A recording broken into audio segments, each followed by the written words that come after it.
appelé les papiers. Ils sont partis avec elle à l'hôpital. Ils regardent l'hôpital. Ils appellent le papa pour dire, ah, il y a Sarah qui est tombée. Il m'appelle, ça va bien, tu vas parler. Je suis au volant, donc il y a l'école qui m'a appelé. J'appelle l'école, l'école me dit, ben, à tel hôpital. Je me rends là-bas, je suis de belles années. L'école avait dit que c'était les filles. On a fait tout. Ils ont tout fait, radio, tout, les examens, tout. Ils n'ont rien trouvé, même pas une trace de l'épilepsie. Le mercredi dernier où il y avait la neige, j'étais à la maison, l'école m'appelle pour dire, ah, Sarah est à l'hôpital. Je me rends à l'hôpital, le médecin me voit et dit, mais elle n'a rien. Je dis, mais elle n'a rien, mais avec ça, elle tombe. Ok. Donc, depuis le mercredi dernier jusqu'à le mercredi qui vient de passer là, elle n'est pas plus à l'école. Parce que 2 fois, elle est tombée le même jour encore. Donc, le mercredi qui vient de passer là, elle est tombée. Et quand elle est tombée, je suis partie à l'hôpital. Elle a récupéré. Et elle est venue, on est venu à la maison. Et j'ai appelé maman. Puis maman, on s'est appelé. Donc, jeudi, on était là. J'ai dit, bon, elle part. J'ai dit, je vais ne pas aller. Comment le jeudi, on était là à la maison. Et on court, j'étais dans la cuisine. Elle me dit, maman, ça revient encore. J'ai dit, mais il faut dire Jésus. Il faut dire, je refuse ça. Au nom de Jésus, je refuse ça. Le temps que je vais quitter dans la cuisine, venir au salon, elle est tombée. Elle est tombée, elle pouvait, elle bouge plus, elle ne tremble plus. Quand la plus petite qui a 8 ans, elle a appelé le pompier à nous. J'ai pris mon téléphone, j'ai appelé maman, elle dit, maman, ça veut français. Maman dit, prends le téléphone, mets au parleur, puis tu mets dans son lit, même pas se lever, c'est ce que je ne pas se lever. Maman commence à prier. J'étais au téléphone avec maman, puis le pompier était là.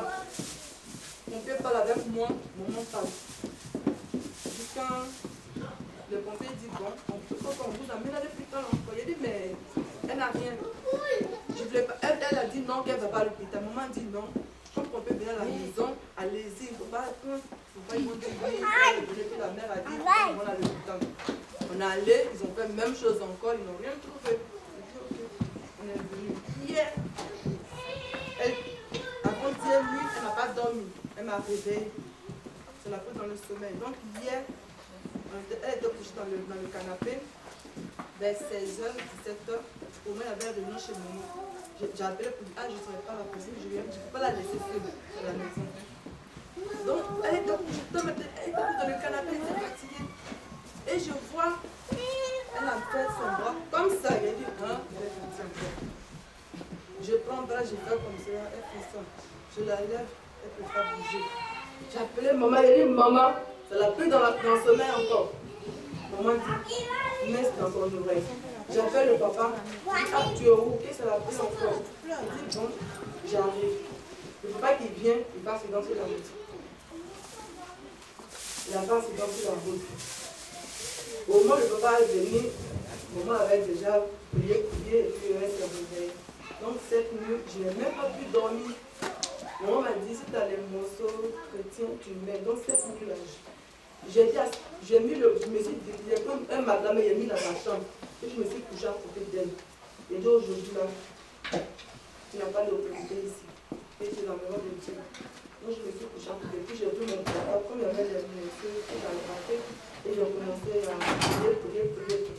Et j'ai dit, Seigneur, je ne veux pas que ça la prenne encore dans le sommeil. Mais si vraiment elle dort, comme elle ne ronfle pas, mais je veux qu'elle n'a qu'à ronfler. Là, si c'est qu'elle ronfle, là, il sait qu'elle est à côté de moi. Et elle a ronflé. Elle a ronflé jusqu'à le matin, je me suis levée, je me suis lavée, puis je l'ai dit, bon, lève-toi en partie. Puis j'ai dit, le voyage, ah, on s'en va un petit peu à l'église. Allez, comme c'est dur là. Allez, à l'église. Donc, il était couché, comme sa voiture là, était foutue. Donc, il est resté là, il dit, bon, allez-y. J'ai prié pour les gens. J'ai que le dimanche seulement pour venir la libérer dans le nom de Dieu. Amen. Donc, il faut que tu veilles si elle jusqu'à ce que tu sois dans ta maison pour qu'elle se libère. Parce qu'elle est fatiguée. Je ne dors plus. Mais encore, on m'appelle non pour dire, bon, viens entretien. Donc, très tôt, j'ai amené mon entretien. ça, madame, et là, franchement, je dirais, il y a un enfant qui est malade. Et le 9 vendredi, là, elle est tombée encore. Donc, les 2 semaines là, elle tombe. Tu auras ton entretien lundi parce que c'est libéré au nom de Jésus. Jésus. À Dieu. Amen. Amen. Amen. Amen. Amen. Et ça là, sera digne du nom du Seigneur. Dimanche prochain, les filles, on n'est pas ça. Tous les dimanches.